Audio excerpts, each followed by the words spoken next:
What up, sports fans? All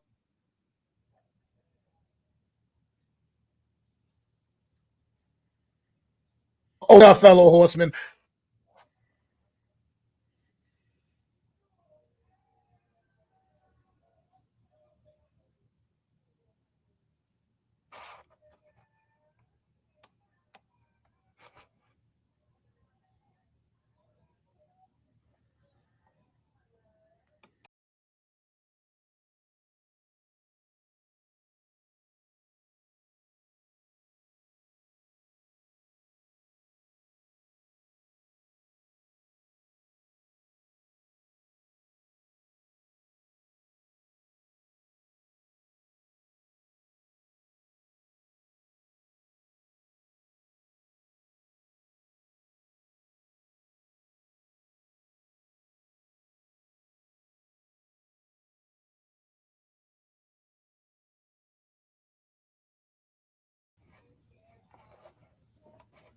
Sorry, ladies and gentlemen.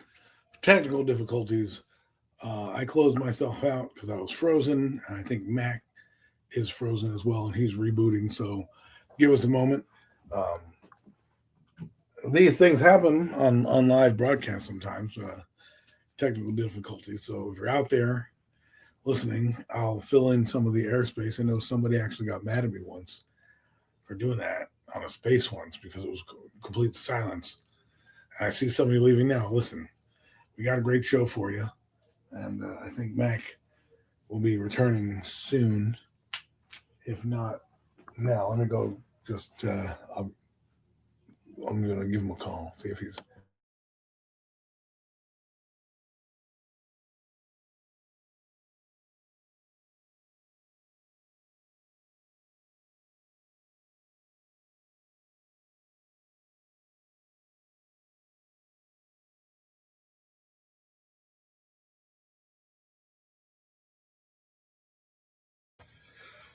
Yeah, well, Mac is coming back. He's got technical difficulties, so we're just going to plow on. So the show we got for you tonight, we're going to talk a little bit about Dexter Lawrence. We're going to talk a little bit about WWE and everything in between, hopefully, that we can bring up. But we'll give Mac another minute or two to see if he can come on. But as you know, as Giant fans, what's going on with Dexter Lawrence and that drama. So when he comes back, I'm sure we'll get his take. Other news, the NFL draft is a week away. It's kind of intriguing. I was on the phone today with a friend, and he was saying, it wasn't really that exciting to him. I'm like, well, it's not exciting because nobody knows. There's no quarterbacks in this draft, really, right? And usually drafts that make exciting is like because you're talking about the quarterbacks, and then that just gets you the coverage because they're nonstop talking about quarterbacks 24/7, right? And so when you do that, you dominate and monopolize all the coverage of the draft, and so other players go down by the wayside, right? There are some intriguing prospects at the top of this draft. A lot of good prospects, and there's a lot of teams. Here's something that we haven't thought about.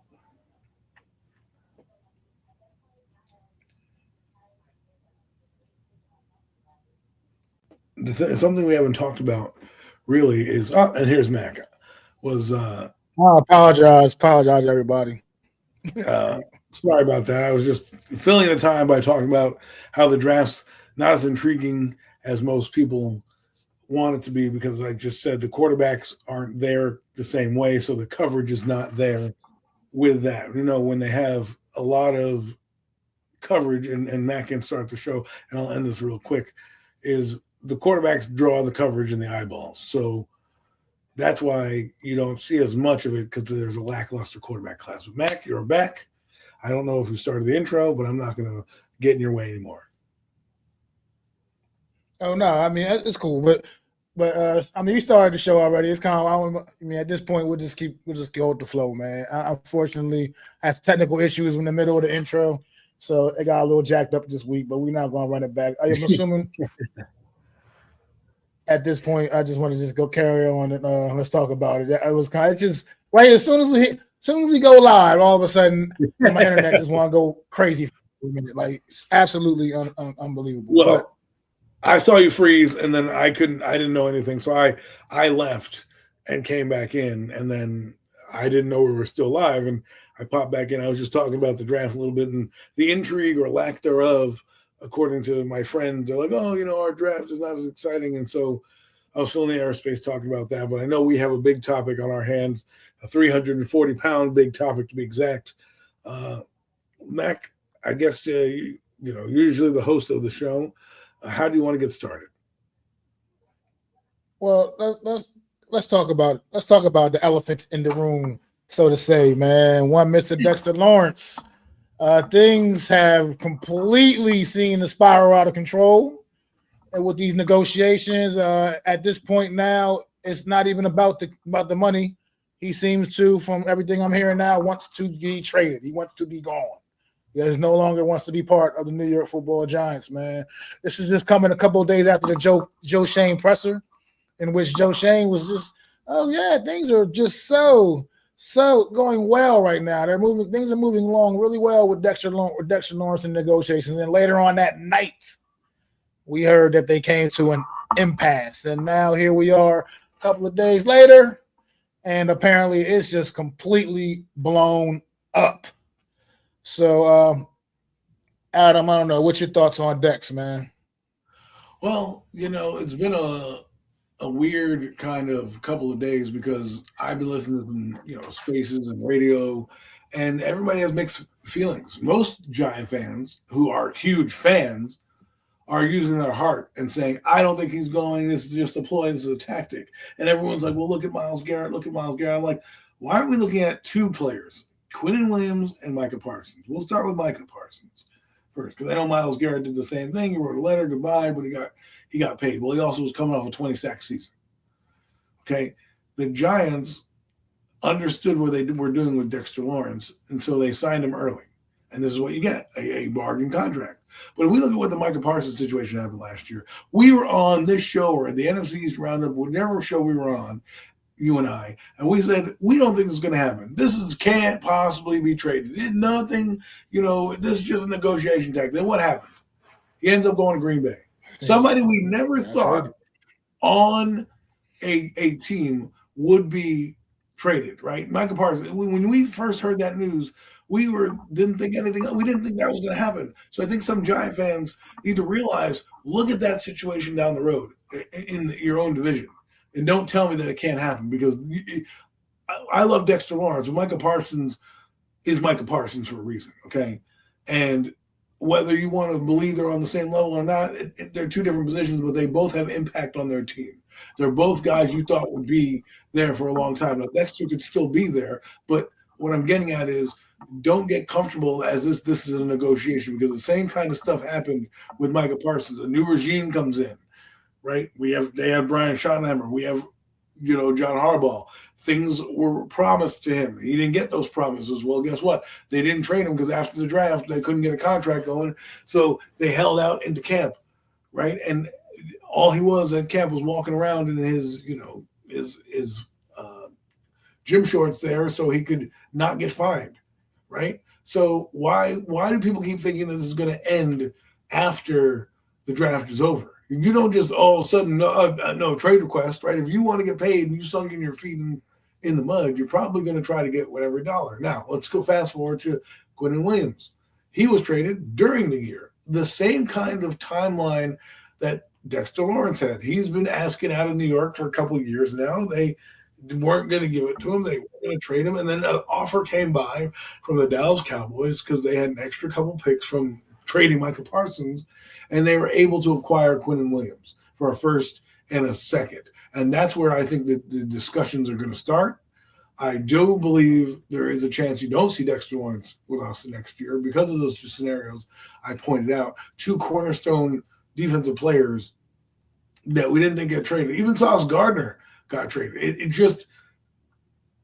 People ask, well, why do you get rid of good players? Well, if the Giants have a chance to get a first-round pick this year and next year a second-round pick or a first-round pick next year or down the road, you take it, right? And if he doesn't want to be here and there's a team that's going to be able to pay him, He's going to get paid. He is one of the best agents in the game that's representing him. Okay, if anyone thought this is going to be an impasse and is going to get done quickly, dig your heels in, because that agent's not going to just all of a sudden say, "All right, Dexter, we're going to camp now for $27 million." No, they're going to stand on business. If they believe they deserve 31, there's somebody is going to give him 31. If the Giants want to give him 27 to like boost it and guarantee it, maybe with incentives, maybe he'll come back. But I don't think at this point he is, because I just feel if you're asking for a trade and you're asking out of an organization, then your heels are probably met. Now, here's where I don't understand. The thing that I think is really hurting the Giants is Joe Schoen. And the reason I say this is I'm wondering what would have happened if they fired Joe Schoen, right? And they got in Dawn Aponte, right? And they just brought her in instead of Joe Schoen. Does this negotiation get done? Does it? Because then Harbaugh and Dawn are there kind of hand in hand working together while right now they're throwing Joe Schoen into the mix.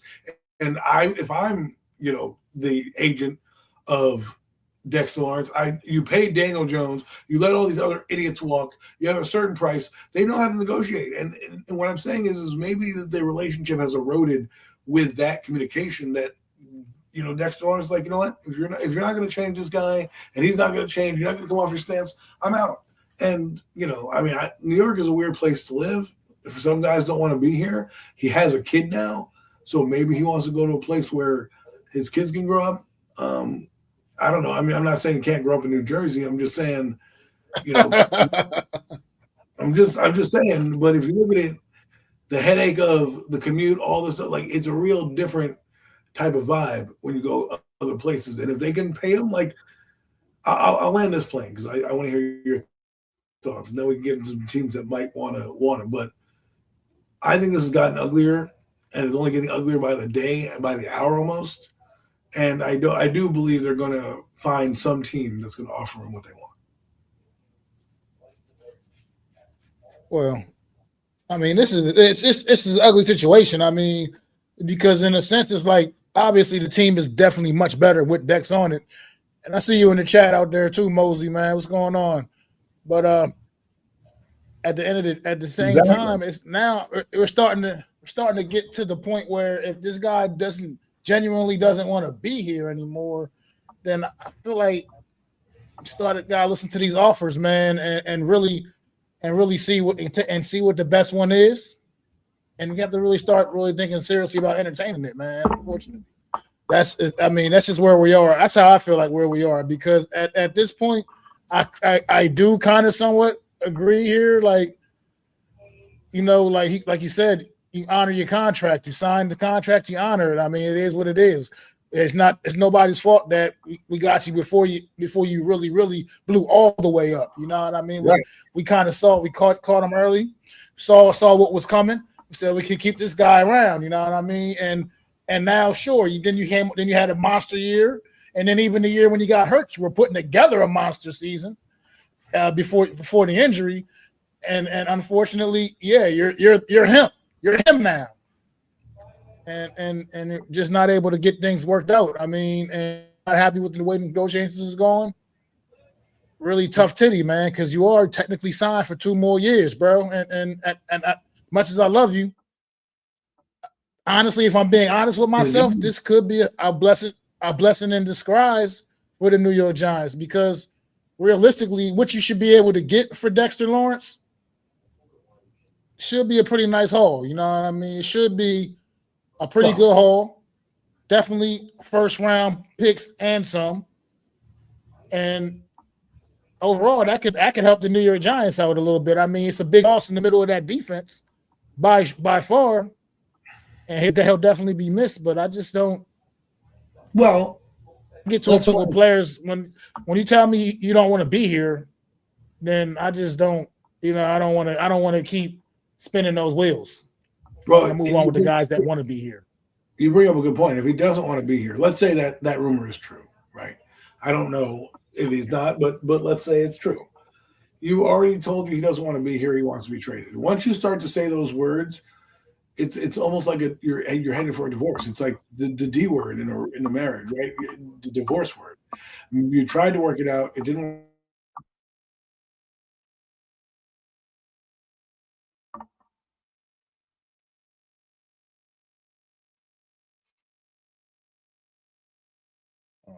comfortable working here, then you better be able to stand on that. You better be able to stand on that in case the team turns around and says, fine, Dex, we're going to trade you. See ya. Because like Mosley said, honor your agreement. It's true. I'm like, all these people want a new contract after they sign an agreement. Like, look at Andrew Thomas. That guy's going to play his contract out, and I guarantee he's going to get a banger of extension in the next year or two when his contract is up, because that's what he's going to do. He's just going to honor his agreement. Everybody gets paid the next highest guy. Now, here's something I thought about with somebody else. The Giants might look at him as a nose tackle, and if that's the case, then the value of him is not a $30 million value. They're not going to assess him, even though he might be better than quote-unquote Jordan Davis, right, $27 million. Maybe they don't value Jordan Davis the same way, and he came off a Super Bowl run. So everybody gets paid a bigger, bag after a Super Bowl run, right? So if they value him as a nose tackle, and let's say Jordan Davis is the highest paid nose tackle, then are they going to pay him higher than that or equivalent? Now, he thinks he might be a D tackle more than the Chris Jones ilk, where he might want a different tier. I mean, I know this is an outlandish way of thinking, but this is why I do believe they might be at an impasse, because if Dexter's looking at himself as Chris Jones and says, there's nobody better than me, there's what? Chris Jones, Jeffrey Simmons, maybe, me, and then everybody else, right? Those are maybe the top three guys and at that position. Maybe a Geno Atkins, the guy on the Bengals, like maybe about that. There's not many guys that can do what Dexter Lawrence does. But if the Giants value him as a nose guard and he feels he's a defensive tackle, even though he played nose guard twice and he had a down year, and you still have to honor his contract, the Giants are not obligated to do anything for him. And this is where I think you get into this sticky situation, because if Dexter really wants a raise and the Giants are like, we'll revisit this after the year, well, like Mosley says, what if he has a big year? What if the Giants are 3-5 next year after 8, or 3-6, and the playoffs are not in reach? We want to finish strong. Are you gonna, and someone comes calling for a defensive tackle that they need? Let's just say after the draft. Because I think there's going to be teams during the draft that call. But let's just play this out. If he stays, you're going to get offers for that guy like they did last year. And what are you going to not trade him? If you're not going to pay him, which they clearly don't want to do, get something for him now. Giants, if you're going to let him go, get something for him. Don't let him sit here disgruntled in 2 years and then not pay him because you want a comp pick formula, or you don't want to pay $100 million, or God forbid you have to now pay Jackson Dart because you decided to not handle this, and now you can't handle both, and you got nothing for the guy. Like, get something. But what I can see happening is what happened with Quinn Williams if it goes past the draft. Yeah. Now, for me, I think there's going to be some teams that want him during the draft. That's to me is the best option. Like that, try to get some more, try to acquire more draft capital. I mean, I feel like the Giants could definitely use another pick or two for sure in this upcoming draft. A 3rd round pick. Try to get another 3rd round pick, maybe get another 2nd round pick if you can. I mean, they need more. I feel like they need a little more draft capital in this upcoming draft anyway. So this could be the best opportunity, because with Dexter Lawrence, here's the like another the thing with him. You don't want him to like just be sitting out whatever, and you're not moving him. And then if he's not playing on the field, then his value is only going to go down anyway. So if you're going to move him, you got to move him and get maximum value when you can get maximum value for him. Can't wait around until that decreases, and then it's like all of a sudden now all you can get is maybe a 2nd or a 3rd or something for Dexter Lawrence. You don't want that to happen. You don't want to get to a point where now you're just giving them away. You need to get maximum value if he's going to move. So you got to figure out what your plan of action is, and I think getting done in the draft is definitely the move, man, for sure. So, look, I want Dex here personally myself. I would love to have him here. But at the end of the day, man, ain't no one man gonna stop the show, man. So he's a big piece. He's very important to this. But look, if we got to move on without him, we just got to move on without him. Before I get into some of the teams that I think would want him, I want to say this: I root for the helmet. I don't always root for the player under the helmet. Meaning, players are going to come and go. Some are going to transcend the pantheons of your team. Lawrence Taylors, Mm. Eli Mannings, guys of that ilk, right? They're guys who are going to be remembered in numbers like Odell Beckham with 13. Anyone who wears 13, you can remember Odell. It's not a Hall of Fame number, but the impact that he had with the Giants was good. Victor Cruz, you're going to remember him, right? Even though Shockey had his number, you're going to remember guys.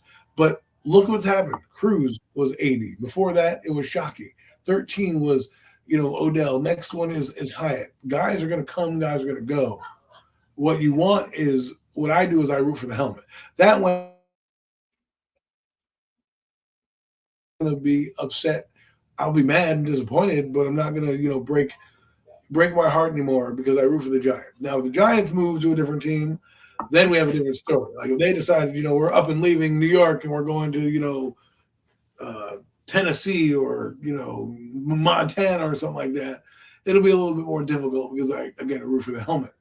So I just want people to be out there with, like, it's not about Dexter Lawrence and winning and losing. We all know how good he is, and we all are fans of him, right? This doesn't mean I don't want Dexter. I'm just telling you, if you want to not have so much emotion and not have so much, blinders on, just look at the Giants and just root for the guys in the helmets and the helmet, not necessarily the jersey on the back, because that name always changes no matter what. Now, some teams that might want Dexter Lawrence. What's that? No, I said facts. I said facts. Oh. I was just.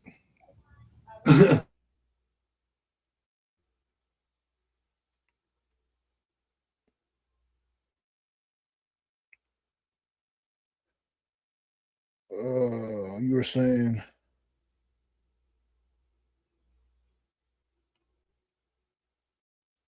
Can't. I don't know. I lost you, Adam. I'm not hearing anything. Are gonna, never forgotten. But anyways, Chicago is a team I think that could trade for the Dexter Lawrence. I heard Detroit is a team that might be interested. There's a rumor about Cincinnati. I don't know how true that is, but teams like that, like Jacksonville, why they want to trade for him? They have Brian Thomas. He was been floated around as trade rumors, right? What if you got their first this year, Brian Thomas, and the second in next year's draft? Are you taking that for Dexter Lawrence? I mean, I might. Unfortunately, they don't have a first year. They don't have a first this year? Oh, I don't think they. Right. Fine. I don't think so. I thought they had a first. Maybe their first in 2028 then, right? Like if they gave you their first in 2028, because then maybe they didn't want to do it in 2027, or hell, maybe they do it in 2027, and they give you a second round pick this year. As long as I'm getting a first round pick back, I'm good. Whether it's in the future in 2027, 2026, or even in 2028, I will take a first round pick. Okay. And that's what's going to happen. There's going to be a team like Chicago who goes, DeAndre Swift, and then, a second round pick next year. And they believe they're going to be contending for a Super Bowl, right? So why wouldn't they want to get Dexter Lawrence in the building and do anything necessary? The Rams, another team, I don't know how much draft capital they have, but they're a team that knows to make moves. Why wouldn't they want him? The Houston Texans, their defense was absolutely stout last year. Imagine if they said, you know what, Giants, excuse me, we'll give you pick 20, whatever they are, and a third round pick, let's say a third round pick this year, and then a third round pick in 2027, right? I would be like, all right, that's a great deal. I'm getting a first this year and a third that I needed, right? So I get two firsts this year to fill out my team. Maybe I pick let's say a Sonny Styles and a Makai Lemon if he slips down to that part, or whatever lineman or other safety or linebacker you want. Like there are teams out there that I believe we're going to start calling next week when the draft's starting to really heat up, right? And I believe once the Giants are at 5, that's about, I would say, an hour into the draft. So about 9:00 when the Giants are on the clock, that doesn't mean they're not going to be able to trade Dexter Lawrence.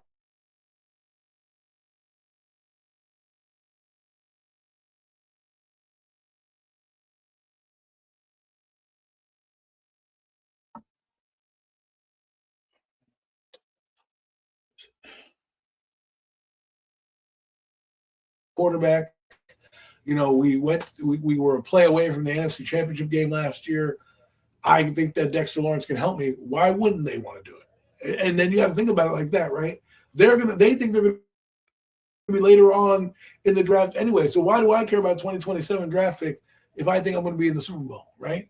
That's how you have to think if they're going to do this for Dexter Lawrence. And I'm sure there's other teams that, like the Rams, that would want to do that as well, especially if the Rams don't have a first-round pick. I mean, they have two, actually, but they're not going to give up two for them. Maybe they give up one, right? The Cowboys are out there. They got picks as well. So I'm not saying you want to trade them to Dallas, but like teams that have double the picks, who knows? Miami, maybe they want him. There's a lot of teams out there that I could see Dexter Lawrence going to, and teams offering a first-round pick, especially some of the better teams in the latter half of the draft, from picks 20 on. Imagine the Pittsburgh Steelers said, "Fuck it, I'm gonna take Dexter Lawrence and put him right next to Cam Hayward, right in the middle of that fucking defense." That'll be impressive, especially with TJ Watt coming off the edge. That would be very impressive. But I know you slipped it in there when you were talking, but there's no way in a scenario in which we should be trading Dexter to the Dallas Cowboys.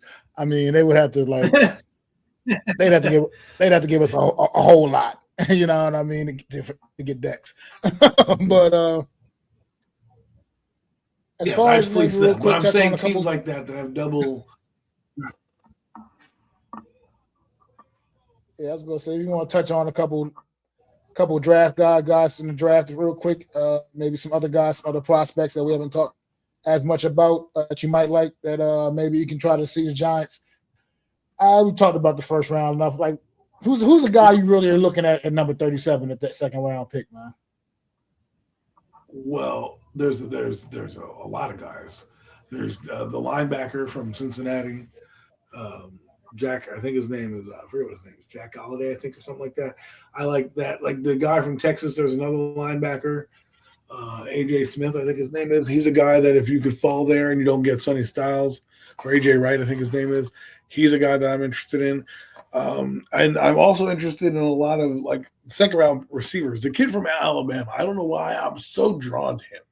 Like there's just something about him. He screams second round pick coming out of there. So I really think the Giants have to kind of play this close to the vest, because when you look at their needs, they need a guard, because I don't think their interior is that good, to be honest with you. I think there are a lot of stopgap players in their guard position. So I would look for the highest guard, like a Rutledge type of guy, someone along that ilk. If you decide to trade Dexter Lawrence, there's a couple D tackles, the one from Ohio State.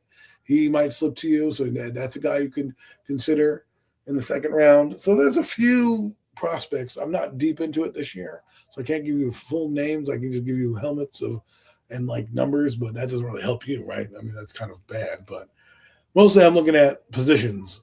If they don't go for a running back in the first round, I think they're going to definitely pick up another running back. I think they're definitely going to pick up another guard. I definitely think they are going to pick up a receiver as well. And then at 5, it's kind of interesting to think, right? We talk about 37. 5 is really going to dictate where you go with 37, because if you go safety, let's say downs, then I want the next best linebacker, right? Because that's what I need to fill out. And then since I don't have a third round pick, do I trade 37? Because that's something that nobody's talking about. The Giants may not trade out of 5, but I definitely believe they could trade out of 37. Like, especially if Ty Simpson's on the board. I think it's the most likely. Right. Especially with the quarterbacks that might still be on there that teams might want, right? Carson Beck's like rising up boards and stuff, Nussmeier. People are willing to take a flyer like the Cardinals. They might trade up, but let's just say they somehow want to maneuver around the draft, or a team that's behind the Giants. I forget who's behind the Giants, but they want to move up and get a quarterback or something. Like there are gonna be chances at 37, I think, where you can really recoup some of the picks. So that would be interesting. No one's really talking about that scenario. They're talking about 5. To me, this draft is intriguing, because I think there's gonna be a ton of good players that are just overlooked because there's not a lot of sexiness in this draft. I think you're gonna come back and relook at this draft and be like, why we didn't get certain players. But if you want to name the Surratt kid, the receiver, I'm interested in him because I think the Giants have a profile right now. They have about a diminutive receivers. We need a big guy. We need a guy that's going to be a red zone target, not just Isaiah Likely, but why not a receiver on the outside? So I know rambled. I know I gave you a few different positions there. I'll let Mac have the floor. Well, I mean, you said a lot of good names there. Like pretty much, like you said, what we do at 5 was 37, and you're right with the trade scenario situation. I can see us. It's more likely that 37 is the pick that ends up getting traded. We trade back a little later in the second round, pick up a third round pick as well, depending how much somebody wants to come up. I mean, that's a possibility. I think it's a legitimate possibility, and it could be the way they go. But like you said, it does. It strictly depends because, like you said, you get Jeremiah. Say you get Jeremiah Love or Caleb Downs in the first round with the number 5 pick. Then you're talking about Evan, like you said, probably looking at one of those linebackers or the best guard, like you said.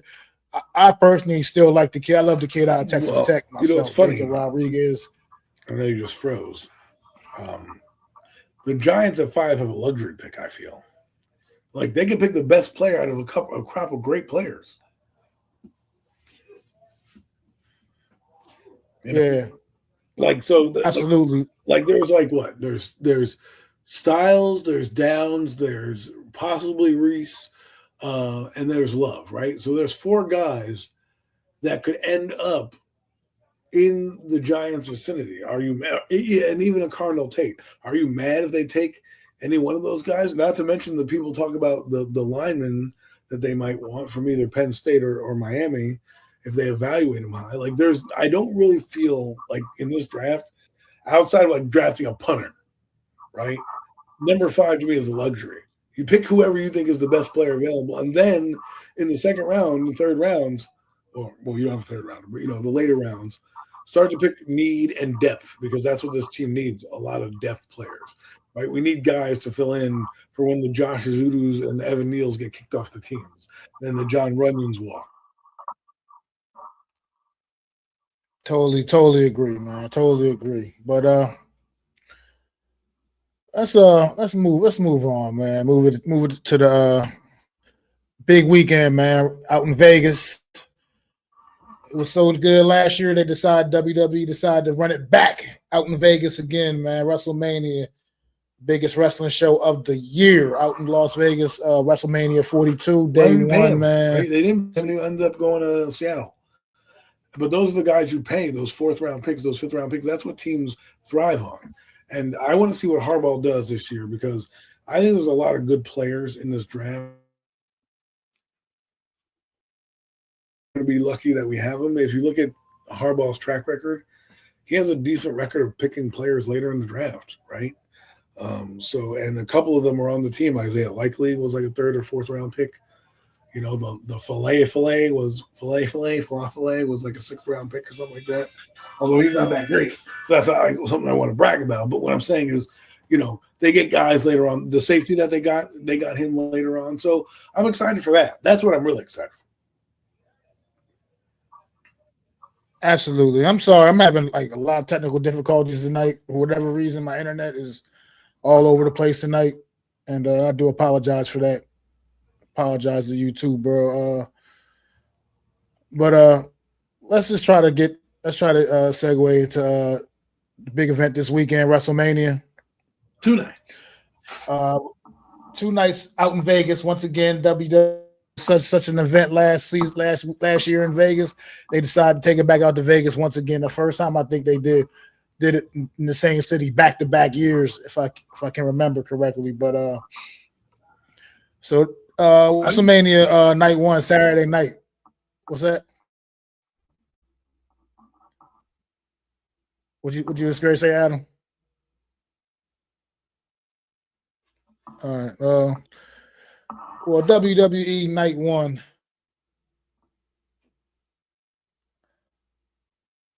Saturday night. Sorry, folks. I'm looking up WrestleMania 41. This is what live TV does. 41. It was hosted in Allegiant Stadium back to back. I am surprised. Absolutely. Yeah, they ran it back to, and the next year is going to be in Saudi Arabia. What do you That's know? tough.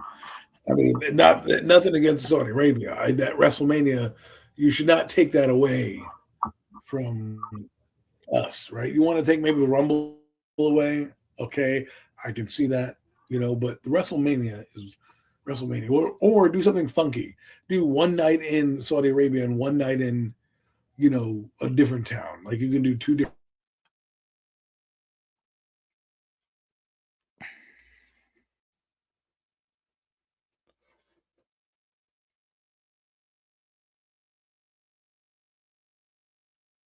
WrestleMania Saturday and post up in two different cities. I guarantee you it would be a banger. Absolutely. But let's get into the card. Well, let's get to it. Let's get to the card. Night one. Night one kicking off. The first match of WrestleMania 42 on night one is going to be the 6-man tag match. Logan Paul, Austin Theory, and I Show Speed. Yes, the internet, YouTube sensation, I Show Speed. Taking on the Usos and LA Knight. Yeah. Yeah. So this match just got kind of put together in the last couple of weeks with a few antics, during after I Show Speed cost the Usos the tag team titles against Division. They put this, and then they had a couple more other incidents. They put this match together. Look, it might be a fun of the show, I suppose. What's your thoughts on this one? It's I don't know how I feel about it.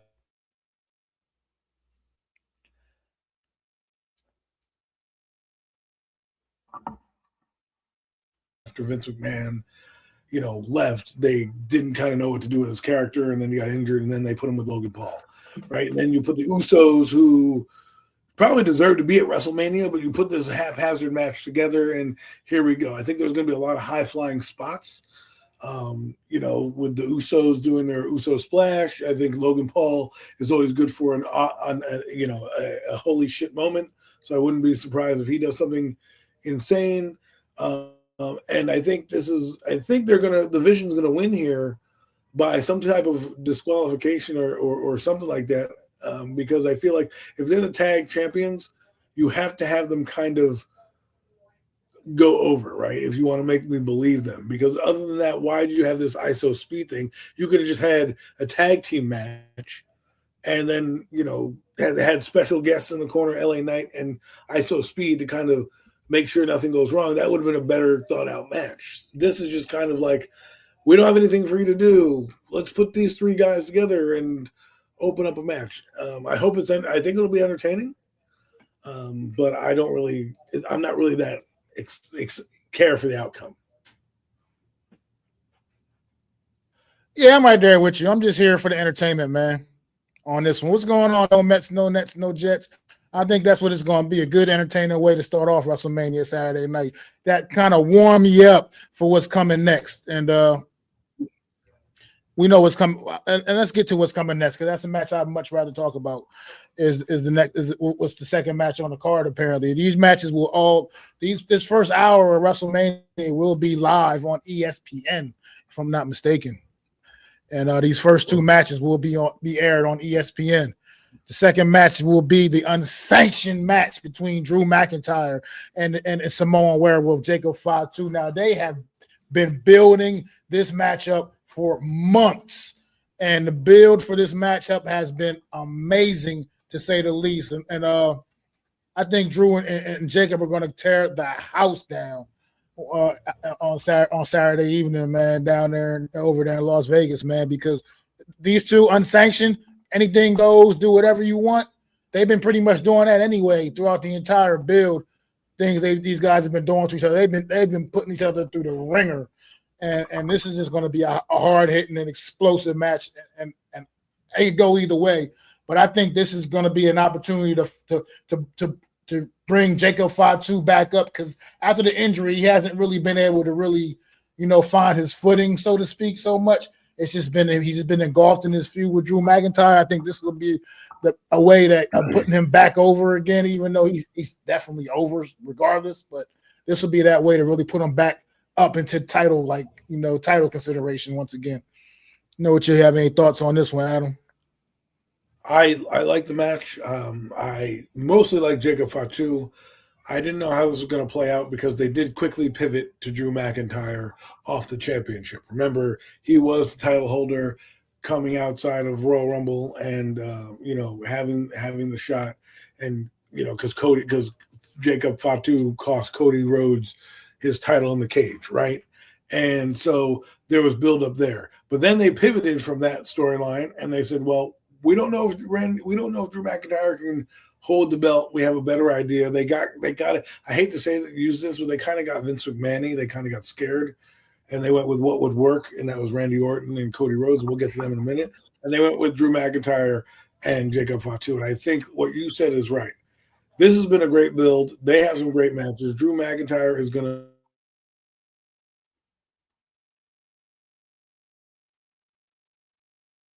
believe that he's going to go for a legitimate title, either the heavyweight title or the undisputed title. I need him to beat Drew McIntyre, and I think he will, because the Samoan Werewolf, he needs to start going on his own. Remember, he had the USA title. There's titles like the Intercontinental. I think he's a little bigger than that. I think he can actually go for a title like that. But I could easily see him fighting Randy Orton or Cody Rhodes for the undisputed title. And I can also see him, fighting CM Punk or Roman Reigns for that title. So I really think it's going to be a crazy match. I think this match is going to bring the house down, like you said. I think people are going to forget about that first match. They're going to be like, Jey Uso actually had a spot in WrestleMania, because this is when WrestleMania starts, right here at this match. And I think this is going to be a tone setter. I think this will really get the crowd lathered up, and then it gets into the next match. So I think it's going to be fun. Couldn't agree more, man. Definitely couldn't agree more. Jacob Fatu. All right. Well, I don't know if these are in order or not, but we'll just talk about the women's championship match. Stephanie Vacor, the champion, La Primera, taking on, defending that title against Liv Morgan. This match is surprisingly also had a really nice build, man. These girls have been getting at it the last few weeks on Raw, man, been getting after it. And it's going to come to a head Saturday evening. I think with all the momentum right now, La Primera, man, she's her, man. Right now, I think she's really pretty much almost at the top of the mountain. I would say right now in the women's division, just the way she rose up from NXT, coming up into the main roster. I don't know if they just asserting her dominance. Oh, I don't know. I couldn't hear you, Mac, if you were talking. I was filling in. All right, my bad. Can you hear me now? Saw you rebooting. Yes. You can hear me now? Yes. Yes. I can hear all right. Well, I was just talking about okay, La Primera. So once again, sorry for technical difficulties, but La Primera, I mean, I think she's right now, she's her. I feel like in the women's division, she's just, her rise to the top in WWE has just been amazing, to say the least, man. And I think that her and Liv Morgan, they'll put on a decent match, man. But I can't see it ending in any other way other than Stephanie Vacur still walking out with that title around her waist. I just can't see it ending any other way than that. And I think there's also going to be some it might be a few antics in this one that'll definitely end up costing Liv Morgan, as we see Judgment Day looking like they're starting to come to an absolute, like that's starting to just slowly come to an end. So look for some interesting things to go on in this match. But I think Stephanie Vacur has to win this title, has to retain her title here. I'm Any thoughts? kind of disagree. I'm kind of lost, because there's two things that are happening at play here.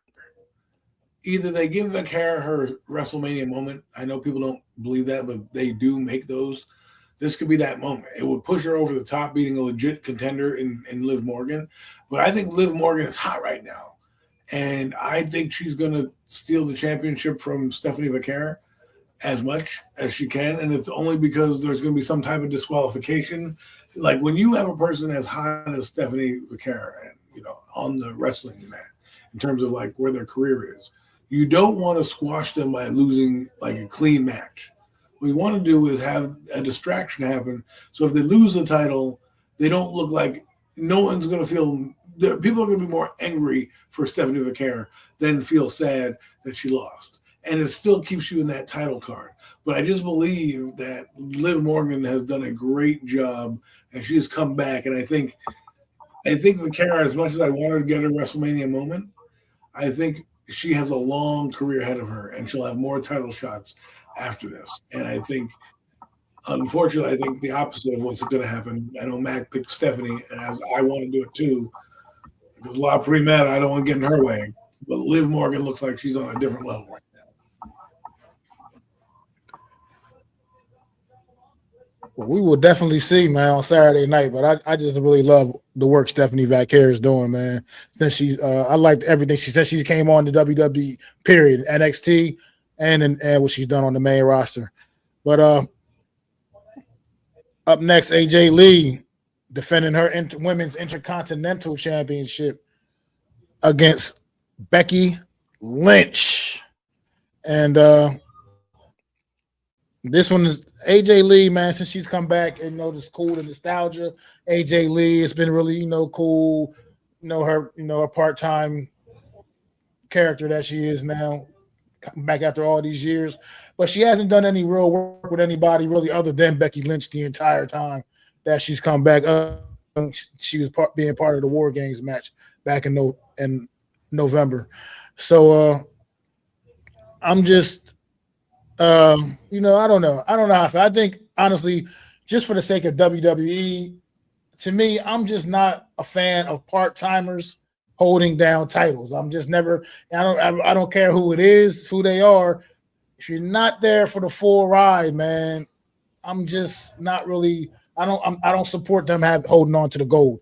So I think I got to go with the man here, Becky Lynch, to get this title back off of AJ Lee. And they'll probably just continue their feud again a little bit longer. I don't know what the end game is with AJ Lee, what her plan is on the back in WWE. But as of right now, she's literally only worked really with Becky Lynch. So I don't know what else to really make of it. I think AJ Lee is going to win, and I think they want to legitimize her title run as an Intercontinental Champion, and the Women's Intercontinental Champion. And the Becky Lynch thing is always a good play, but I could see her winning, like you said, Becky. But I just think there's so much more they can do with AJ Lee, who's back, depending on how long the contract is. I don't know how long she wants to stay and do this. It could be a short term, but they did give her a title for a reason. And they've had some decent promos, and I think this is going to be a match that's going to be pretty good. And I think AJ Lee is going to win the match and win the title, and they're going to try to keep her around as storylines because, I think you have a chance here to do something that you did with Seth Rollins and Becky Lynch. You have the same thing you can do with CM Punk and AJ Lee, have both be champions, right? So, and I think they want the Intercontinental title to do something. I think AJ Lee's deserved that. She's come back for a reason. You want me to legitimize that she's the legend that you say she is? She's got to beat Becky Lynch. Becky Lynch can take a loss to AJ Lee and keep going, right? AJ Lee takes a loss to Becky Lynch. It tarnishes her whole legacy and what she stands for, right? Now, if she loses to Becky Lynch down the road at like Backlash, or she loses the title because somebody else comes in and helps Becky Lynch and she loses the title somehow, some way, fine. But I can't give a legend a title who is over with the crowd, who is a Hall of Famer, who came back, who you gave a belt to because Becky Lynch had too much time with that belt. I think they're gonna give her moment. I think the Punks are gonna get their moment. AJ Lee is gonna get her moment, and then we'll get to the other card in a minute. But they're gonna get their WrestleMania moments, and I just think we'll see where they go from here with AJ Lee. because they have been dealing with Becky Lynch. But I think sometimes you got to end feuds, and I think this one's going to end here. Well, all right, all right, all right. We will see, man. We will see. Like I said, I respect what you understand, but I just don't. I'm not like it's like when they kept putting the title on Brock Lesnar and he was just showing up like once a month. There were Roman Reigns, but when he had the title, just I can't. I just some of these guys are putting in that hard work day in and day out. Those are the ones that should be putting the gold around having the gold around their waist. The ones that are on the road day in, day out. I just don't like the part timers having the gold. I don't mind seeing them come back every once in a while, having some matches here and there, but I just never been a supporter of them with the gold. But let's talk about another match. Do you want to talk about the women's tag team title match? Fatal 4-way, Lash Legend and Nia Jackson against Charlotte Flair and Alexa Bliss, and against Bayley and Lyra Valkyria, and against the Bella Twins. I don't know if you want to talk about that one. Well, at least you froze on my screen. I don't know if you froze on anybody else's. You're back. Nah. I was asking, did you want to talk about the title match, the tag team title match? Lash Legend, the women's tag team title match. The women's tag team title match. Not really. Fatal 4-way. It's not really that compelling to me. I don't really care who wins the title, to be honest with you. I don't know. I mean, I can care less. I mean, Nia Jackson, Lash Legend aren't even that captivating as a tag team. They really aren't. I think you know what this is. These are the type of matches. The women's division has gotten too deep. This is the problem right now.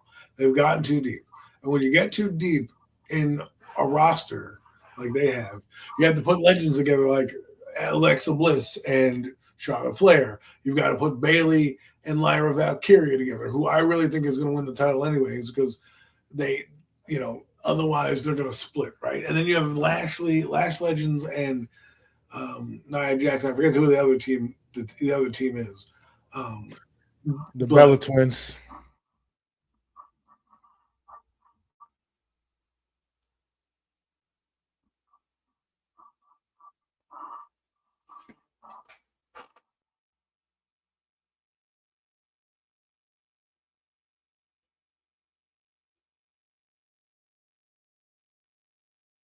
Hard. They're there every week. They deserve it. Alexa Bliss and Charlotte Flair, your time is up. Your guys are older. Go back into the heavyweight title picture. Lash Legend and Nia Jax do nothing. I'd rather see Lash Legend. This is more about Lash Legend than it is Nia Jax. But it's one of those matches that I'm going to go get a beer. I'm going to go to the bathroom because at the end of the day, the result doesn't really matter to me.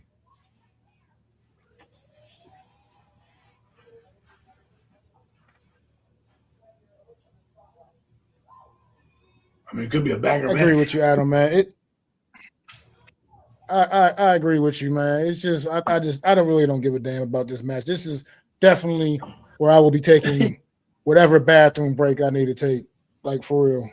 I'm getting up. I can care less about this match. But plate with whatever food I'm eating.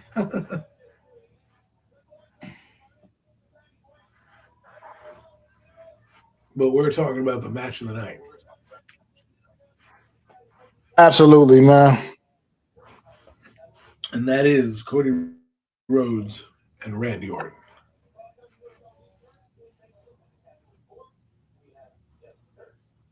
You know what's interesting about this match? Is I didn't realize how much history they have. Like, you don't realize how long of a career Cody Rhodes has really had.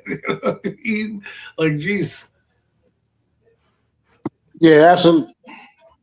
Absolutely. But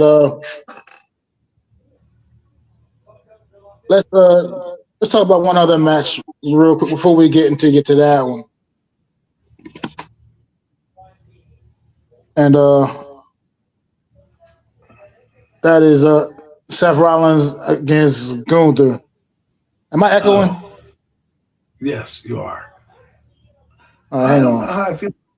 I don't know how I feel about that match. Like, I think that match is a hodgepodge match put together, right? Like, I like Seth Rollins, but what does him fighting Gunther do? right? Like, and I like Gunther. I think Gunther also. It's like they don't have any. Basically, this is when I talk about the roster being too deep, right? You've got to start to break off some storylines, and those two guys do have a history with the heavyweight champion CM Punk, right? I think Gunther was the one who took the title. That's the one that he took the title from. Uh, so he has a history there, CM Punk, and then you also have Seth Rollins, who is irritating at CM Punk, and they're in this match that has really no build and really no real purpose other than putting two superstars together to fill some time. There wasn't a storyline that was built. But I do believe if Braun Breaker is healthy or like cleared to do what Seth Rollins did, I could easily see Braun Breaker coming in and kind of helping out Gunther, not that it needs it.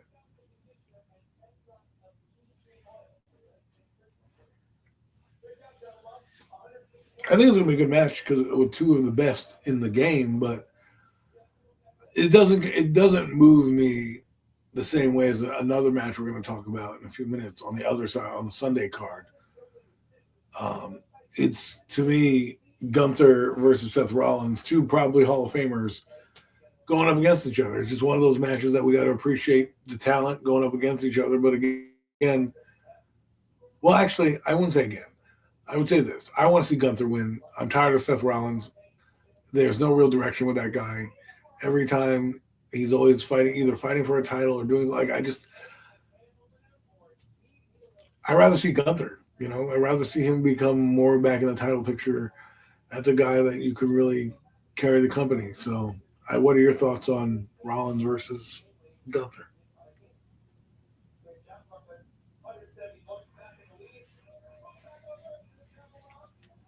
Yes, Mac is experiencing technical difficulties. But I really, Seth Rollins has been injured. So I thought he was going to fight Brock Lesnar. That at first was like, okay, I can see that match happening. But then obviously we know what happened with Brock Lesnar. But again, we'll touch on that in a few minutes. But, Mac, chime in here whenever you can. I don't know kind of the direction where you want to go because I don't know where you left off. So I know we're still talking about Rollins and Gunther, but we could also move to Rhodes and Orton.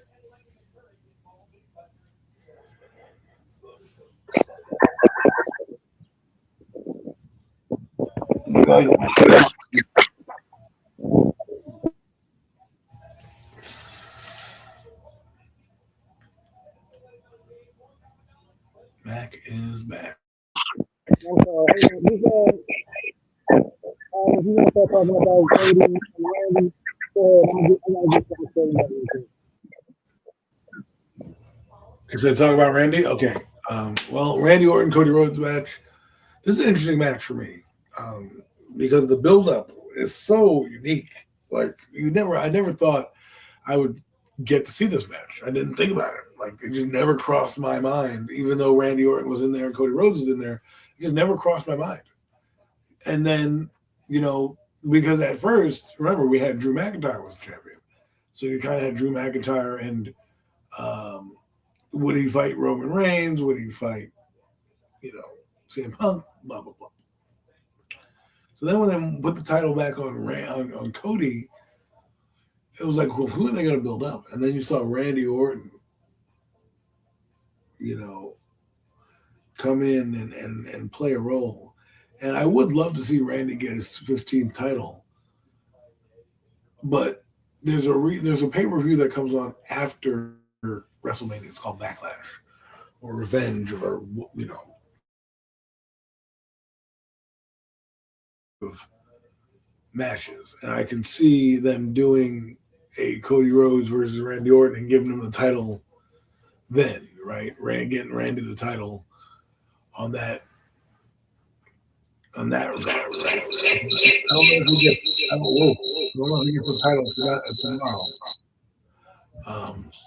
Or on Saturday. I don't know if he wins the title, but I can see them giving it to Cody for another WrestleMania moment and then him losing the title a month later at Backlash. right? With Randy Orton, or in this case, Jacob Fatu, right? One of those two guys, I think, is going to be the time. And honestly, I think Cody Rhodes would rather do that, rather lose the title to a guy like Jacob Fatu than Randy Orton. But I can see them giving Randy Orton a 15 title because they did that with John Cena, right? And putting him in that upper echelon. He does deserve it. There are many things that Randy Orton can do, and different storyline is not always the worst thing. And I would like to see, honestly, Cody Rhodes versus like a CM Punk for that. Yeah, I'm with you right there, Adam. Can you hear me? With like a CM Punk versus Cody Rhodes, that's like a dream match for me with him being a title holder. So I think it's time for Cody to kind of give up the title and pursue other situations. And that's how I feel about Can you that. hear me, Adam? Yes, I can hear you loud and clear. All right. Yeah, I'm sorry about that. I'm sorry, everybody. I apologize for all the technical issues. I have no idea what's going on. The internet is just on the fritz right now, but I'm gonna try to get through this, man. As far as Cody and Randy Orton go, for me, man, look, uh, I love heel Randy. I love it. I love heel Randy. I love the way he attacked Cody Rhodes, and the Viper is back, letting them know like this is get Randy Orton, the version of Randy Orton that he's going to get, man. And it's been pretty dope. Watching them go back and forth every week. Now you incorporate Pat McAfee into the fold.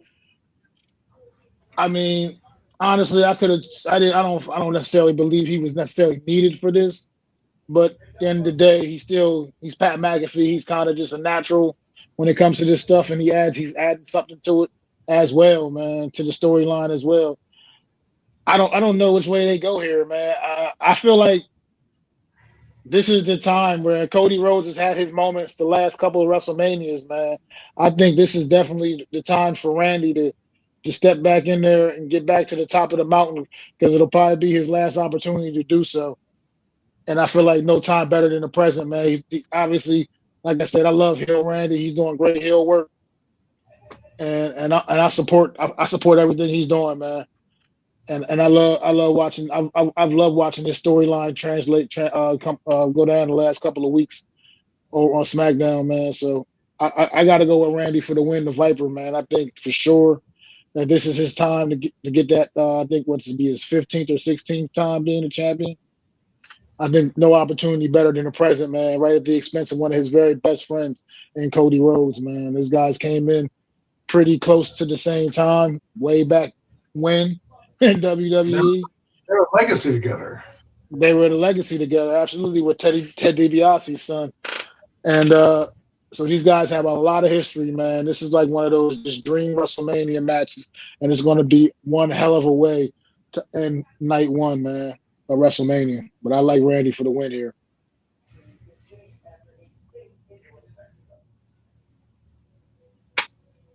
Sounds But good. are we ready to get to night two?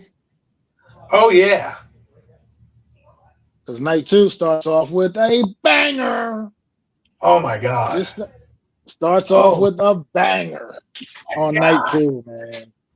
It don't get much better than this. Night two, man, starting off the show. I think night two is the first hour is on ESPN2, or I think, or ESPN again, whatever. The first hour is the same as night one. Live on ESPN, the first two matches, and I mean, we're gonna get some good action there. Night two, Obafemi and Brock Lesnar starting off the show. Ah, how much can I say about this match right here? How much I want to see it and the work that these two have been doing. I mean, I'm not even really a Brock Lesnar guy, but he's starting to convince me, man, with this work he's doing, this program with Obafemi right now, man. Obviously, we know a couple of months back or whatever, however long ago it was, Brock Lesnar came out, stepped out on Monday Night Raw one night, laid down a open challenge for WrestleMania, and pretty much was daring anybody to answer this call, man. And they want to drag it on for a few weeks, let it seem like everybody's scared of Big Bad Brock, man. And then the one day night he came out talking that nonsense, and then cue the music and the ruler one Mr. Obafemi comes marching down to the ring, man, and he's been one up in Brock every step of the way, man. I haven't seen Brock Lesnar get handled the way Obafemi's been handling Brock Lesnar, man. Oba's, if you guys are people aren't too familiar with Oba, he was an NXT superstar. He was a dominant champion down in NXT to the point where he ended up just relinquishing his title before coming up to the main roster because he did everything he did everything you could possibly do down there. It was just nothing more left for Obafemi. It was remnant of almost kind of remnant of Asuka when she was down in NXT years ago. It was kind of something similar like that where it's just somebody was just so dominant that there was just nothing anybody was going to be able to do about it. He relinquished that NXT title, come up to the main roster, and he has transitioned beautifully. And right now, he is getting a big WrestleMania moment. As far as things go, in a perfect world,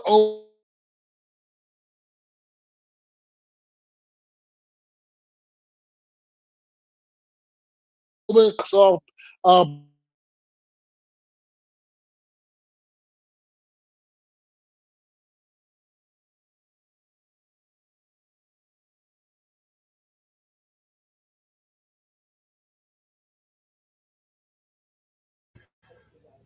Talk about me and Brock Lesnar.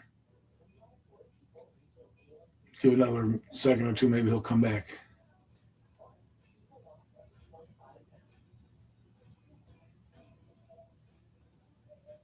But I will take over what he said. I'm excited for this match. And I'm normally not. Like, I didn't know who Brock Lesnar was going to face. Like, I thought it was going to be Seth Rollins. And then Seth Rollins came out and, kind of cowered away from Brock Lesnar, which is kind of odd because, like, at first I thought, Seth Rollins would have faced Braun Breaker, but obviously he's not healthy enough, or at least not been medically cleared yet. He's had a hernia and he's been out a few weeks, and I think he's recovering, and so we'll see. It's not like a major injury. Well, it's a major injury, but it's not like, months of time. It's a very short amount of time with a guy like him, but obviously want to clear him because he's going to be throwing guys all over the ring. You don't want to re-aggravate that thing, so you want to get him properly healed. Well, that being said, Obafemi comes out. Oh, here's Mac. Mac is back.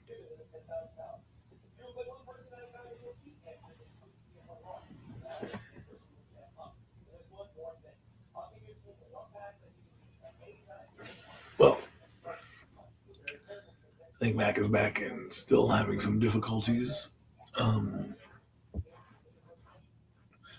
Don't know what's happening, but I will kind of keep talking a little bit, so there's not too much dead air. But I like Obafemi here. I didn't know much about him. Again, I'm not a huge NXT fan. I probably should be, but there's a lot of wrestling I watch, and I don't want to saturate, my TV and my family with wrestling. So I didn't always follow him in NXT, but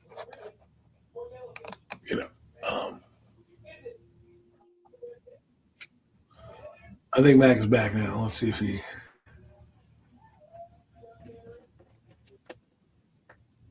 I can hear you, Mac.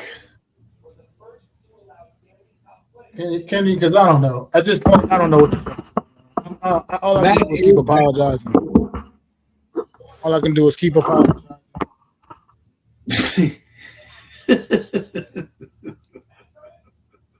Today is not your night. But we were talking about Mac. You were talking about Obafemi and the match with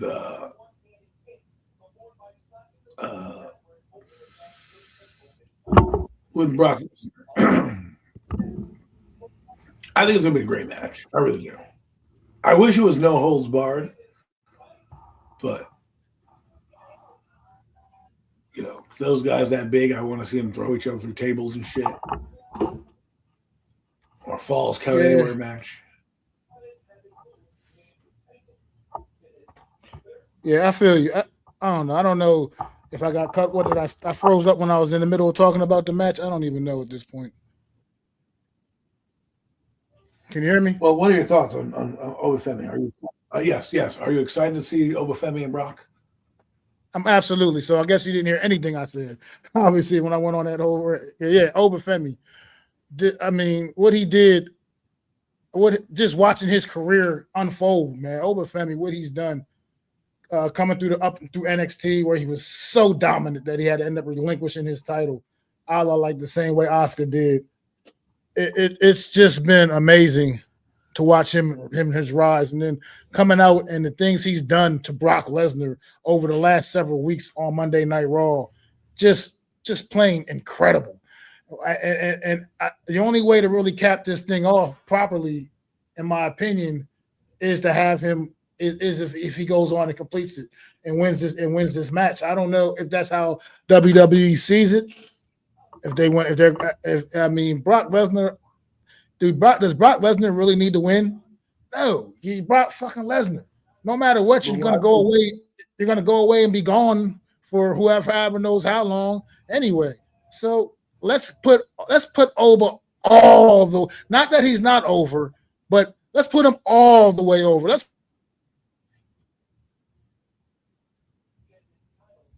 push his ass back his ass, man, because I'm trying to tell you, this guy is the truth. He is legitimate. That promo he cut on Monday night left me with chills. It left me with chills. It was expert level stuff, and this guy's only been doing it for a few years. I mean, it's time, man. I think I want to see Obafemi really, get the job done on Sunday night, starting off WrestleMania Sunday night, man.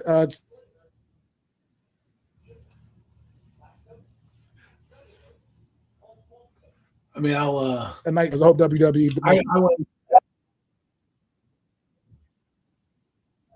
Oh, they got to do it. They're going to have to do it. He's over. Like, what is it? The real thing is, and I agree with you, Mac, on it with Oba. What purpose does it serve with Brock to win? I mean, if he was saying Seth Rollins, or maybe you're trying to, like, I feel like bringing him back is just a WrestleMania pop, and I think it's going to be good for Obafemi and what goes down with him. I don't. Again, Mac is frozen, so. But anyways, folks, we're having technical difficulties with Mac. When he comes back, he'll be back on stage. I think he's back now.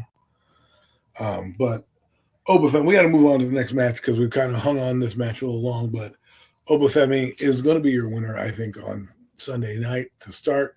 I think that's a great start for him. And I think big and better things are coming for Obafemi next year, or this upcoming year, right? Because WrestleMania can help with the WWE. I like Randy Orton. I like Cody Rhodes. I think Cody Rhodes needs to go after a different title. I think Randy Orton, if he's the title holder, needs other sharks swarming around, such as Fatu and Obafemi. And those are the type of matches you want to see and build up. So it's time to build those guys back up with Obafemi and all of them. So we're going to keep moving on because, obviously we have to. I'm sorry, man. Can you just try to hold it down best you can, bro? I keep having these issues. I don't know what else. At this point, I don't know. I probably need a full reset at this point, and I'm just going to take a minute if I do that. But. Well, I'm going to do my best. You can ride along here while you fix.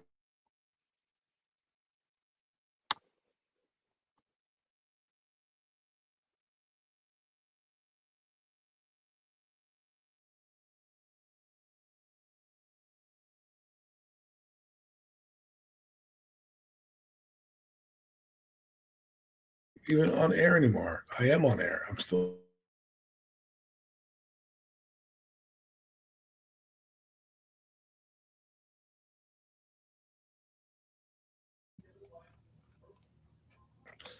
We already talked about,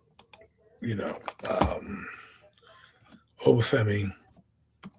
Now we got to talk about a few of the other matches that are going on Sunday. With that, He had the card in front of him. I don't have the full, Sunday matches in front of me, but I do believe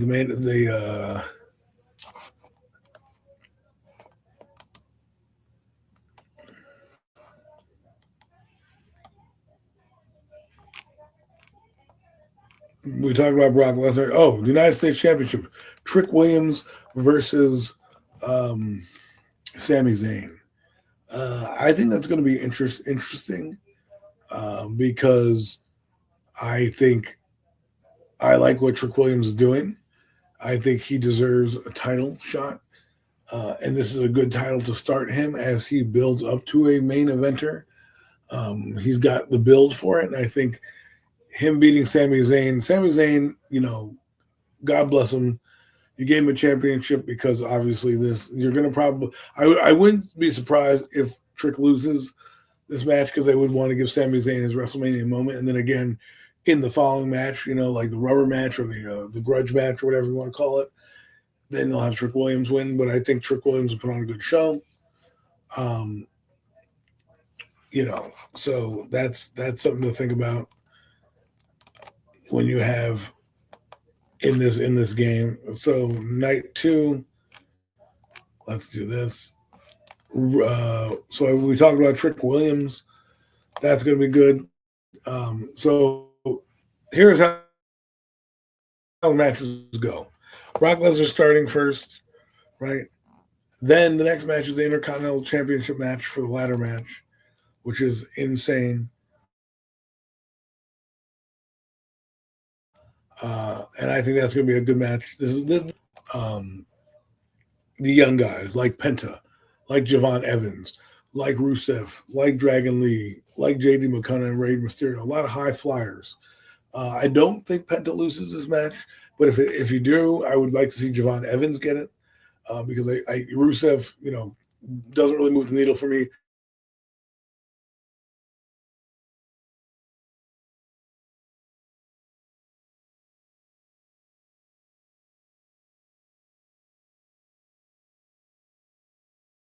You want to push him, this will be the title. And then, of course, Rey Mysterio being in is always great to see Rey Mysterio. And I can see him and Penta kind of the last two on the top of the ladder kind of fighting for that title. So it's going to be a good high-flying match. Good for Mysterio. I need this match to happen. I need Finn Balor to finally break through and do what he always has done. Finn Balor is a fall from gracer. What do I mean by that? The guy came in, had the Universal title, and then hurt his shoulder, and then lost it to Kevin Owens, and then never really regained that title shot. Like, never really got that shot again. I think he deserves it. Then he got, caught up in the Judgment Day. You remember when Edge was there, and Edge was bringing in these guys. And the Judgment Day, he's had a lot of, he was a tag team title holder there, but he never really won many singles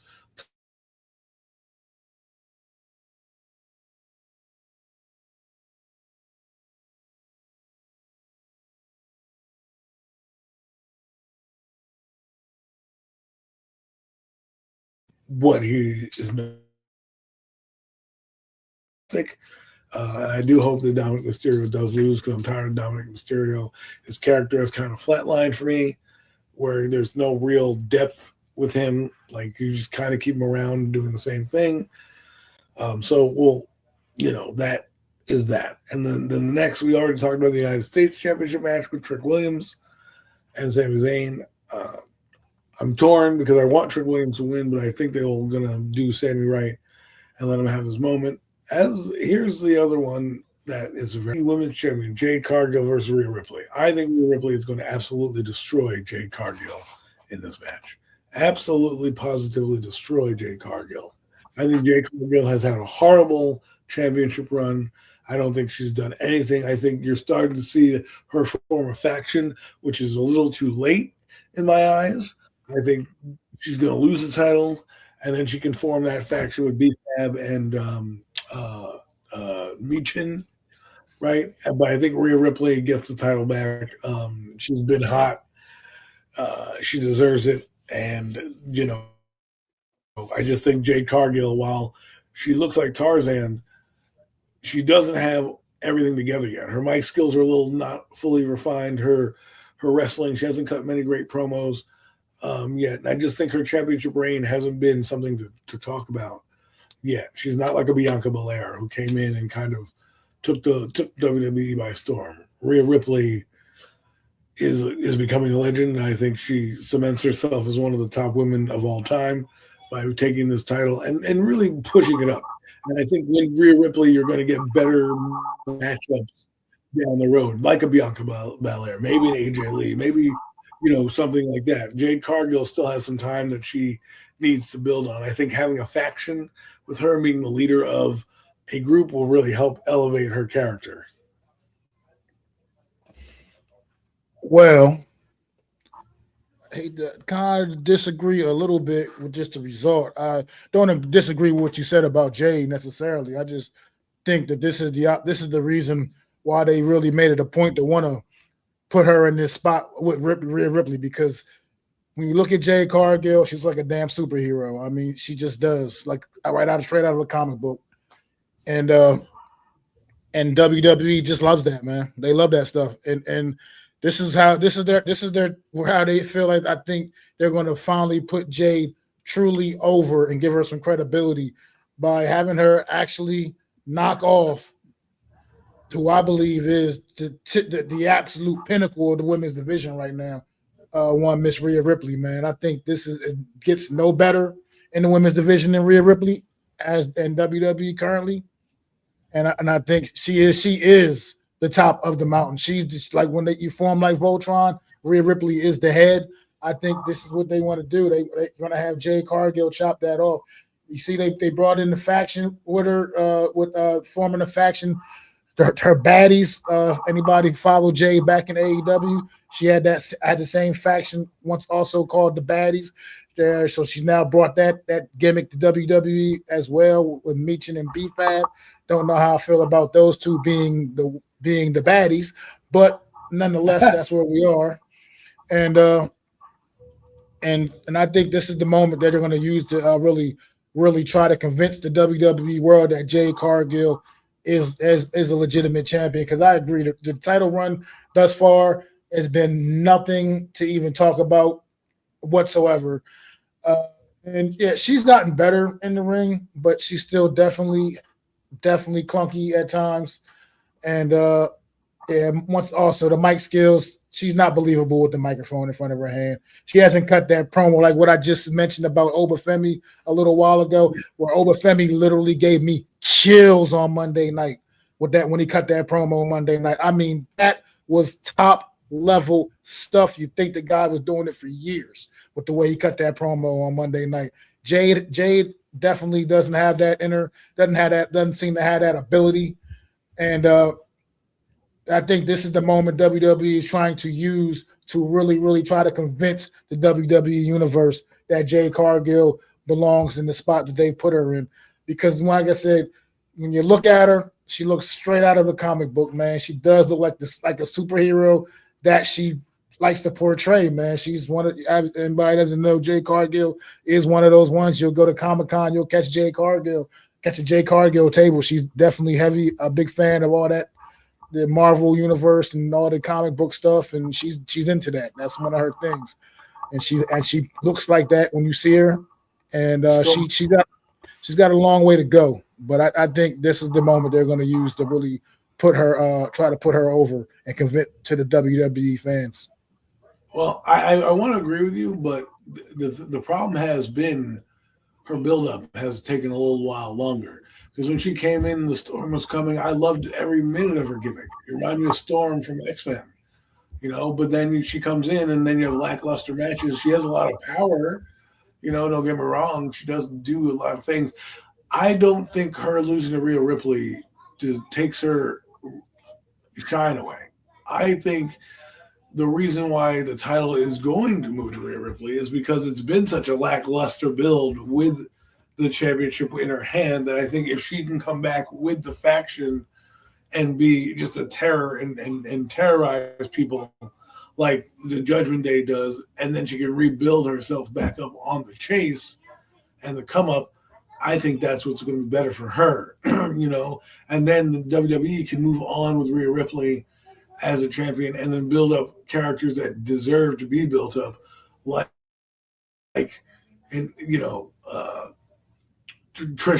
Tiffany Stratton coming back and fighting her, and those type of dream matches, B Lashes coming up, and that type of stuff. Valkyria, like that's what I want to see. Those type of women doing what they need to do to get there. And I think Rhea Ripley helps push that storyline along more so than Jade Cargill, who still is green behind the ears because she didn't have NXT. She had AEW. She came in with AEW, if people remember. And she was a beast in AEW. Didn't have to talk in AEW. All she had to do was beat people up in AEW, and it worked. But when you come to WWE, part of the gimmick is mic work, right? You just can't beat up everybody forever without either a manager or some type of mic skills. And I think her losing and then getting the faction to kind of grow. Maybe I'm wrong. Maybe you're right, and she'll get the faction and be good. Maybe that's what they need. Maybe you're right. Giving her that faction will push her. But to me, it's tough because the WWE likes to rely on what the WWE universe wants, and they don't like forced champions. And I think Rhea Ripley is more what the WWE wants right now, and Jade can build herself up behind the faction. Yeah, I just it's just my history with WWE, years of watching and knowing how they do what they do. Jade Cargill is everything they want in a women's champion as far as the look. And they base so much on the look that I just feel like this is the opportunity that they're going to try to really put her over with the fans and with WWE Universe and give her that credibility victory that makes people try to turn people into believers. But it could go either way. You're right. I mean, right now we know who the better woman truly is, but I'm just basing off of what WWE, how they kind of do business and how they do things. Let's get to the main event, man. Let's get to the main event. Yes. CM Punk, Roman Reigns. Obviously, the build for this match has been absolutely brilliant. It's been a long time coming. CM Punk, Roman Reigns taking jabs each and every week at each other, making it personal, really just adding that extra something on to all of this, man. Adam, what's your thoughts, man, about this main event? Man, you want to talk about cutting a promo. The promo before this last Monday Night Raw that CM Punk cut gave me the chills, like you said, or gave me goosebumps. It was pipe bomb central. He went in on everybody and everyone. He didn't hold back. And that's the CM Punk I was waiting for. Because remember, he was like, oh, you want a CM Punk pipe bomb? Bang! That was the pipe bomb. I mean, last week was more of a show of respect, like, okay, like we're going to do this. I'll see you at WrestleMania because it's the last Monday Night Raw before WrestleMania. But that promo he cut the week before, I'm CM Punk and I approve this message, was absolute gold. Absolute gold. And it really set the tone for what I believe is going to be a banger of a match. And I do believe that they're going to raise the hand of CM Punk on Sunday night because he lost last year in the main event at WrestleMania. I don't think they're going to do him dirty like that again.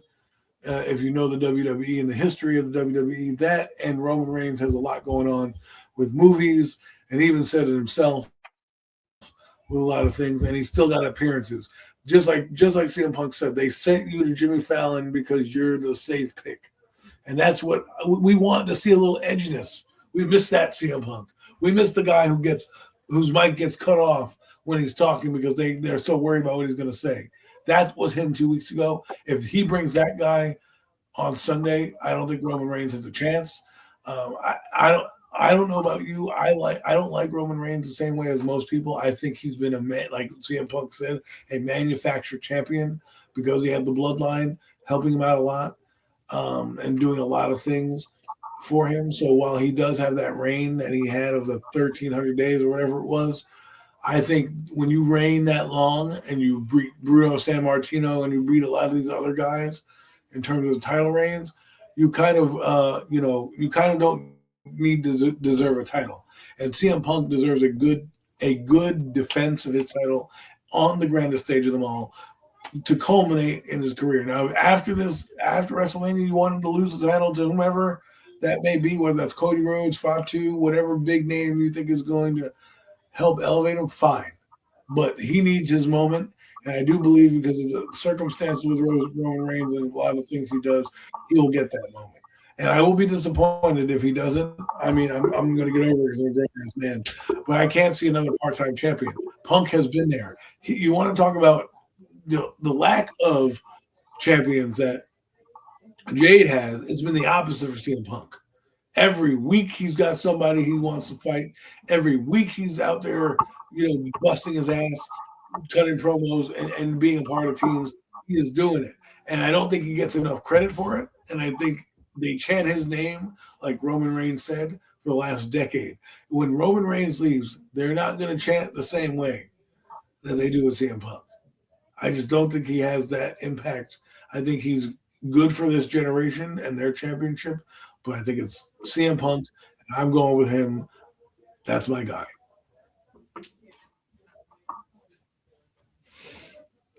I agree with CM Punk winning this match. I believe, like you just said, he got his first WrestleMania World main event opportunity just like a year ago. We know how that ended with the Vision being formed and Seth Rollins and Paul Heyman, the whole thing and all of that. We know how that match ended. So he got the opportunity to be in the main event at WrestleMania a year ago, but he still came up on the short end of the stick. This year he kicks down that door, and gets the big win over Roman, and this has been just going, festering for almost a couple of years now at this point. This has been like something brewing, and now it's going to come to a head, and it's going to be one hell of a way to end Sunday night and end WrestleMania night too, man. I think that CM Punk is definitely going to win this. He's definitely won the war of words, and I think he's going to get it done in the ring as well, man. I just think this is what he's come. This is the moment that he came. This is what he came back for, to get to this moment right here. And I think this is finally when WWE is going to give him that WrestleMania moment. He's had some, he's obviously competed in several WrestleManias and had big moments before, but this is the one right here. This is what he came back to WWE to do. And also, like you just said, another just to know, not to be, beating dead horse, but yeah, I'm part-timers to me just shouldn't be holding the titles, man. They should not be holding the gold. Roman Reigns, if he wins this, we won't see him again for like another month or more or whatever. And I just don't support that. And I hope that WWE does the right thing and CM Punk walks out of there on Sunday night with the gold around his waist. Because like you said, he's there each and every week and he's a fighting champion. And that's what we want to see. That's what I personally as a fan want to see, is a fighting champion, somebody that's going to be there week in, week out, putting the title on the line, whatever it takes, man. Taking on all comers, not ducking anybody, not hiding from anybody. And like you said, this is going to be, this one's going to be hot. This is going to be spicy. You know what I mean? Spicy. But before we wrap it up real quick, I just wanted to touch on a couple of the other matches real quick that I didn't get to while I was getting my stuff, fixed up.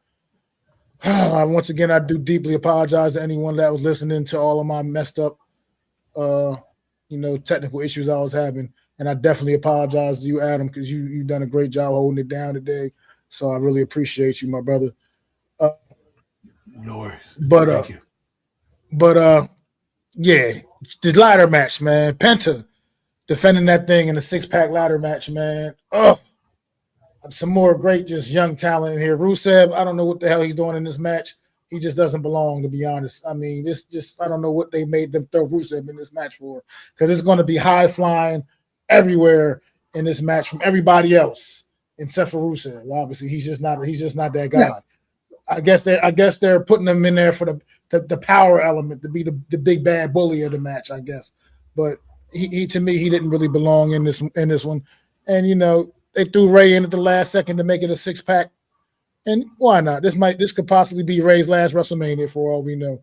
Hall of Famer, throw him the bone, man. But Javon Evans, another guy from up and down the NXT, man. The work that Oba, Javon, and Trick Williams have done coming up from NXT.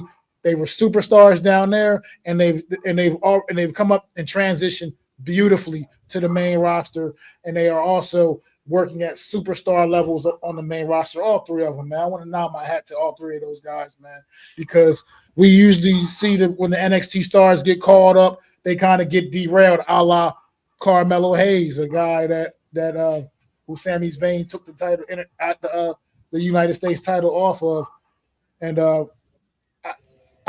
these three have come up, and it's just been enjoyable to watch, man. Trick is so over right now with the crowd, and I've heard some rumors that it's going to be a little, Trick's going to kind of go babyface in this one, and Sammy's going to end up going full-blown heel, because as you see the reaction Sammy's been getting the last couple of weeks after the way he took the title off of Carmelo Hayes, and Trick Williams, every time his music hits, man, whoop that Trick, you hear whoop that Trick, that crowd goes absolutely bonkers, man. So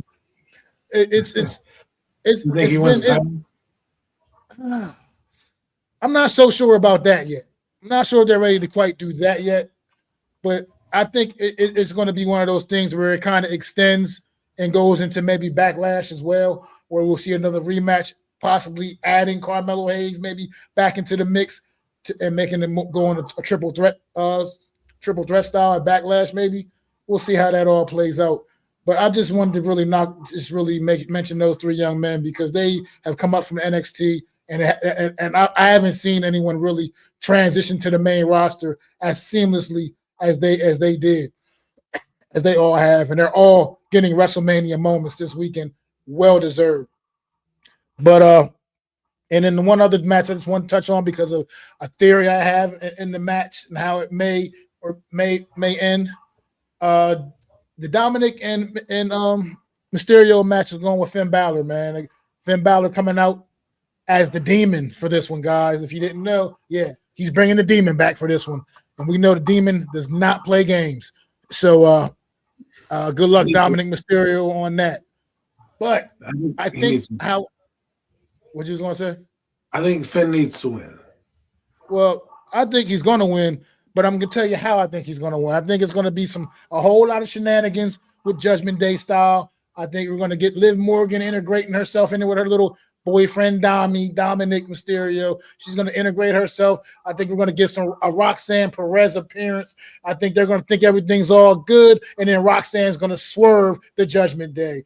And I think that's going to set up for perhaps a mixed tag match at Backlash between Finn and Roxanne Perez against Liv and Dominic Mysterio. As we know, Finn Balor is the one that brought Roxanne Perez into Judgment Day, and she wasn't a part of the plan to kick Finn out the way they did, like garbage. So I think we're going to see something to that effect, and it's going to be the beginning of a little storyline going in the Backlash for a mixed tag match. That's just a theory I got. I just like to make, and I just like to try to. Aleister Black's good. It's going to be Aleister Black meeting the Demon. Knocking out Dominic Mysterio. So that's where we at with it. But like I said, I've had a rough night, guys, and I think I need to. We need to go ahead and call this a night. Adam, man, thanks again so much, man. That's why you are the super dope co-host, man.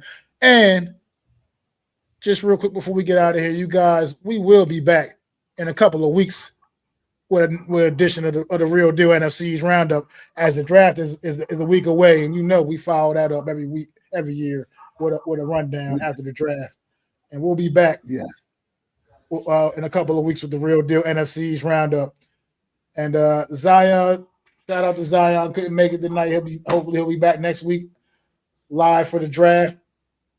And look, I got one more thing to say before I get up out of here. New York Mets, you get the finger. Both of them. You guys are not worthy. You have no heart. Carlos Mendoza, you should not have a job still. I don't get it. I don't understand what's going on with this baseball team. 8 losses in a row, unacceptable. I don't care who you're going against. You went out there and got swept by the Dodgers. You got swept by Oakland. And you damn near got swept by the damn Diamondbacks as well. Damn near did. So, and Oakland and the Diamondbacks was at home, by the way, in Citi Field. So you get the double finger, New York Mets. I will not waste another second watching that baseball team for the foreseeable future because they have no heart. But that's all I got to say about that. And we will be back next week. We'll see. I'm not sure. It's the draft night. I don't know how we're going to spin it, how we're going to do it.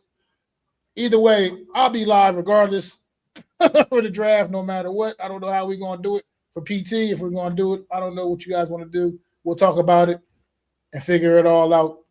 But throw them fours up for our guy, NYG, Jeffy T, man. Always one love, man.